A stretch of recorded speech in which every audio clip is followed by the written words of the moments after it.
la dépréciation de la roupie, New Business, une initiative lancée par Sim Finance et les sujets de Business Magazine. Bienvenue dans ActuEco, votre rendez-vous économique hebdomadaire.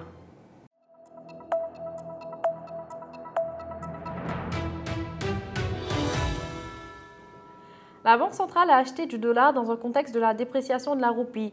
En effet, la roupie pique à nouveau du nez, et ce après une longue série d'interventions de la Banque de Maurice portant sur des petits montants sur le marché des échanges. Depuis le début de février, la Banque de Maurice a en effet publié une notice où elle montre avoir réalisé 2 opérations de gré à gré sur le marché domestique des devises étrangères. Cumulativement, elle a ainsi acheté 5,7 millions de dollars. Ce qui est en réalité une somme dérisoire à première vue quand on la compare aux opérations qu'elle a menées durant la seconde moitié de 2023. On constate que la Banque centrale a vendu 100 millions de dollars de devises étrangères, notamment si on considère la période qui s'étend du 15 novembre au 6 décembre 2023. Quelle est alors la relation de cause à effet? On vous laisse découvrir cela dans l'édition de cette semaine-ci. Sim Finance salue le succès du programme New Business. Après plus d'un an d'activité, New Business, qui vise à soutenir les PME, dresse un bilan positif.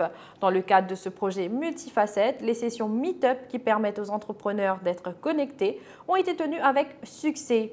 Amrish Maradje, le groupe CEO par intérim de Sim Finance, indique que le programme de New Business est né d'une responsabilité. Le secteur des PME est pour lui considéré comme l'un des piliers essentiels de l'économie et il est de notre devoir citoyen de le soutenir. Passons à présent à la une de Business Magazine. Cette semaine, la une du magazine est en effet consacrée à une édition spéciale sur la femme. En marge du 8 mars qui marque la Journée internationale des droits des femmes, nous vous proposons un dossier inédit. Business Magazine est en effet parti à la rencontre de certaines de ces femmes qui occupent des postes de direction et militent pour une meilleure parité du genre en milieu professionnel. Bien que les femmes occupent des postes managériaux, celles-ci peinent toujours à accéder aux hautes sphères des organisations, et ce car le réflexe patriarcal perdure. Ceci dit, il y a aujourd'hui une réelle volonté de la part des pouvoirs publics et du secteur privé de faire bouger les lignes. Les premières fissures apparaissent d'ailleurs déjà. Affaire à suivre. Nous voici arrivés à la fin de cette émission. On se retrouve très bientôt pour un autre numéro. En attendant, restez connectés à nos réseaux. À très bientôt.